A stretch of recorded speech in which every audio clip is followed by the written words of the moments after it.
¿Cuáles son las causas de la osteoporosis? Porque los dedos se arrugan en el agua. ¿Cómo se cultiva el cacao? Presentamos Oigamos la Respuesta, el podcast de preguntas y respuestas del Instituto Centroamericano de Extensión de la Cultura, ICQ.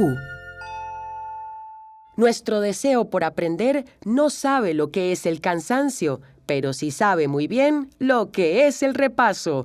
Querido público, es momento de disfrutar de un programa del recuerdo.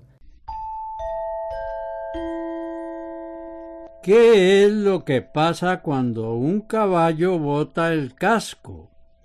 Comúnmente se dice que se debe a una picadura de araña. Quiero saber si realmente es esto lo que sucede, o más bien se trata de un virus que ataca al animal. Esta pregunta nos la envía por correo electrónico la señora Margarita María Cruz. Oigamos la respuesta. Como usted dice, muchas personas piensan que una enfermedad que con frecuencia aparece en las patas de los caballos es producida por la picadura o la orinada de la araña picacaballo. Sin embargo, los científicos han estudiado mucho este asunto y dicen que esto no es así, que esta enfermedad es producida por un virus que ocasiona la enfermedad llamada estomatitis vesicular.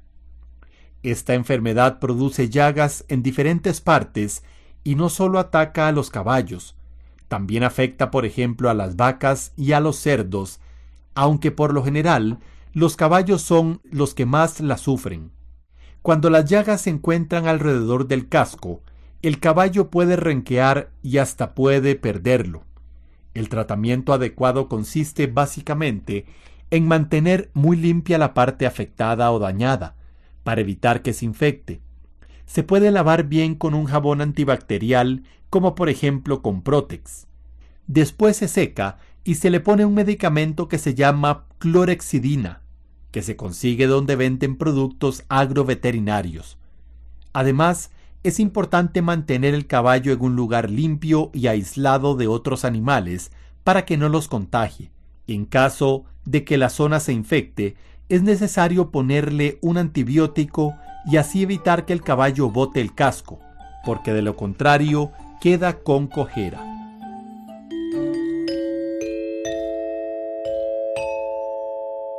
Un estimable oyente que nos llamó por teléfono de San José, Costa Rica, nos pregunta lo siguiente: ¿cuál fue el primer papa? ¿Cómo se llamaba? Oigamos la respuesta. Pedro fue el primer papa, nombrado directamente por Jesucristo para ocupar el primer lugar entre los apóstoles, según está escrito en los Evangelios. Cristo levantó la iglesia sobre Pedro, dándole la autoridad suprema sobre ella. Por eso le cambió su nombre original de Simón por Pedro, que significa piedra. Era un símbolo de que sería la primera piedra de su iglesia, como una roca inamovible. Otro de los símbolos de autoridad que le dio Jesucristo a Pedro fueron las llaves. En esa época, cuando una ciudad era conquistada, se le daban las llaves al rey conquistador como signo de suprema autoridad. Y finalmente, el tercer símbolo de autoridad lo podemos ver en la palabra atar. Atar era una palabra que usaban los rabinos en ese tiempo para referirse al supremo legislador, que era la persona con más poder en una región determinada. Este poder especial se le promete solamente a Pedro. Son muchos los pasajes en los Evangelios a donde Jesucristo distingue a Pedro. Otro ejemplo se encuentra en el Evangelio de Juan, donde lo pone como pastor de sus ovejas. Pedro gobernó la iglesia más o menos hasta el año 67, después del nacimiento de Cristo. El título de papa, para designar al jefe de la iglesia católica, se empezó a usar hace 900 años. Hoy en día, cuando hablamos del papa, nos estamos refiriendo a uno de los sucesores de Pedro. Jesucristo fundó la iglesia cristiana cuando empezó su vida pública cerca de 3 años antes de que lo crucificaran. Él comenzó a preparar a los apóstoles, enseñándoles a bautizar y a predicar, y les encomendó que cuando él regresara donde su Padre, ellos deberían separarse y llevar el mensaje de Dios a todos los rincones de la tierra. Y como decíamos, eligió a San Pedro como responsable de la Iglesia y como su representante en la tierra. Al principio, la Iglesia fundada por Cristo tenía pocos fieles, pero cuando los apóstoles empezaron a predicar en diferentes regiones, el número de fieles comenzó a crecer. Entonces, los romanos trataron de acabar con aquella legión que iba en contra de sus intereses. Fue así como comenzaron las persecuciones contra los cristianos y las grandes matanzas que hubo en aquella época. Sin embargo, los sufrimientos que tuvieron que padecer quienes fueron martirizados por su fe en Cristo, más bien sirvieron para darle mayor fuerza a la Iglesia. En el año 313, el emperador romano Constantino permitió a los cristianos que practicaran libremente su religión. En aquella época ya estaba muy extendida y por eso se llamó Iglesia Católica. Católica quiere decir universal, pues admitía a todas las personas que quisieran seguirla, no solo a los judíos. Está escuchando un programa del recuerdo. Crucé 2 rosas de diferente color mediante injerto, pero no salieron matizadas. ¿Cómo hacen en los viveros para que salgan así? El injerto que hice siguió dando flores igual a la mata de donde tomé la púa, y quiero lograr 2 colores en una misma flor, es decir, que se mezclen. Esta pregunta nos la hace un estimable oyente que nos escribe de Palmares, Costa Rica. Oigamos la respuesta. Como usted pudo comprobar, cuando se hace un injerto, lo que se obtiene es una flor exactamente igual a la de la planta de donde se tomó la púa o estaca.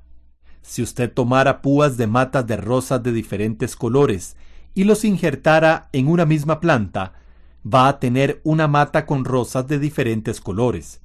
Pero haciendo un injerto no se puede obtener flores matizadas, a menos que injerte una púa o estaca de una mata de rosa que dé flores matizadas.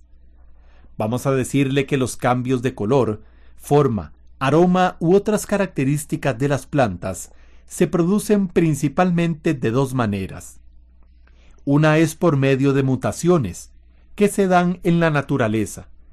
Las mutaciones son cambios que ocurren cada cierto tiempo dentro de las células que forman las plantas. De pronto, por ejemplo, en una rama empiezan a producirse flores matizadas. Entonces, los cultivadores pueden aprovechar esas ramas para sembrar estacas o para hacer injertos. La otra manera por la que se pueden producir estos cambios es cuando se cruzan 2 plantas que tienen características diferentes, ya sea que se crucen naturalmente o con ayuda del hombre. Para cruzarlas se toma el polen, que es la parte masculina de una flor, y se junta con la parte femenina de otra, que es el ovario, que después se convierte en semilla. Esa semilla, por decirlo de alguna manera, va a tener características de 2 padres distintos. Por ejemplo, de una planta que da rosas rojas y de otra que da rosas amarillas. Y las plantas que crecen de esas semillas pueden producir flores parecidas, mezcladas o diferentes. Esas plantas se conocen como híbridos. Una vez que se obtiene una nueva variedad, para poder mantener las características nuevas que al cultivador le parecen atractivas o deseables, tendrá que reproducir las plantas usando estacas de ese nuevo híbrido o haciendo injertos con las púas o yemas tomadas del nuevo híbrido. Obtener plantas con las características deseadas es un proceso que requiere de muchísimo trabajo y paciencia. Imagínese usted que a veces se siembran hasta 18,000 semillas para poder obtener una variedad nueva que tenga características interesantes. De manera que lo más sencillo sería que usted consiga una rosa matizada que le guste y haga injertos en las plantas que usted tiene.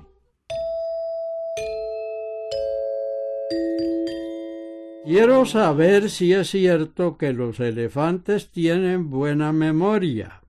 Esta consulta nos la hace un estimable oyente que nos escribe desde Managua, Nicaragua. Oigamos la respuesta. Según se dice, los elefantes tienen una memoria increíble y recuerdan siempre el bien que se les haga, así como no olvidan las ofensas o el maltrato.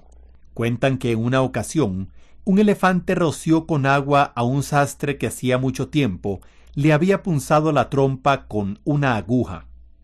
También cuentan que una vez, un elefante herido en una pata llegó cerca de la casa de un cazador. Durante varios días, el hombre se dedicó a curarlo.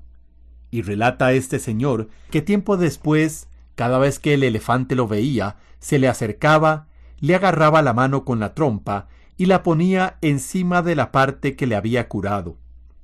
Y así como estos, existen muchos otros relatos que muestran la gran memoria de estos animales. Por eso, cuando una persona recuerda muy bien las cosas, se dice que tiene memoria de elefante. ¿Cómo hace el agua para salir de las nubes? Esta pregunta nos la hizo la señora Ángela María Chavarría Espinosa, que nos llamó por teléfono de Nicoya, Guanacaste, Costa Rica. Oigamos la respuesta. En realidad, parece algo misterioso la forma como sale el agua de las nubes, pero no tanto si consideramos que las propias nubes están formadas por vapor de agua. Cuando el sol calienta el agua del mar, de los ríos y de otros lugares húmedos como las selvas, se forma vapor de agua. Ese vapor casi nunca lo podemos ver, pero se encuentra siempre en el aire que nos rodea. Si ese vapor se enfría sobre la tierra, en una franja de aire de varios metros de altura se forma niebla. Si se enfría más arriba, se forman las nubes. La niebla y las nubes están hechas de pequeñas gotitas de agua. Dentro de la nube, esas pequeñas gotas están flotando, pero cuando hay viento muy fuerte y mucho frío dentro de la nube, esas gotitas empiezan a chocar unas con otras, se juntan y se van haciendo cada vez más grandes. Y cuando ya están lo suficientemente pesadas, caen a tierra en forma de lloviznas o aguaceros. Están escuchando y disfrutando un programa del recuerdo. Me gustaría que ustedes me dieran algunos datos acerca de la vida del artista José Alfredo Jiménez. Esta consulta nos la hizo un amigo oyente que nos escribe de Pérez Celedón, Costa Rica. Escuchemos la respuesta. José Alfredo Jiménez fue un famoso cantante y compositor mexicano que nació en el año 1926 en el estado de Guanajuato. Cuando José tenía 8 años, murió su padre. Entonces se fue con su madre y sus 3 hermanos para la capital. Desde muy jovencito, tuvo que ayudar económicamente a su familia, por lo que trabajó en varios oficios. Fue mesero, vendedor de zapatos y también se dedicó al fútbol. Pero fue más fuerte su amor por la música y fundó con 2 amigos un conjunto musical llamado Los Rebeldes. Poco después se casó y un tío de su esposa lo recomendó con una compañía de discos. Así empezaron sus éxitos. Su primera canción se llamó Yo. Otras muy conocidas son Ella, No me amenaces, Si nos dejan, Pa' todo el año y El Rey, una de las más famosas. José Alfredo Jiménez no sabía tocar ningún instrumento y no tenía educación musical, pero llegó a componer la música y la letra de más de 400 canciones del estilo ranchero. Sus composiciones se volvieron muy populares, tanto por la belleza de su música como por la poesía de sus letras. Sus canciones reflejaban sentimientos con los que todos se identificaban. Su música fue interpretada por famosos cantantes de esos tiempos como Pedro Vargas, Jorge Negrete, Pedro Infante, Javier Solís y Miguel Aceves Mejía. Más adelante, José Alfredo Jiménez decidió cantarlas él también. Además, trabajó en varias películas en las que cantó sus propias canciones. Pero su estilo de vida bohemio tuvo consecuencias en su salud. José Alfredo Jiménez murió de una enfermedad del hígado en el año 1973. Esto fue Oigamos la Respuesta, el podcast de preguntas y respuestas del Instituto Centroamericano de Extensión de la Cultura, ICQ.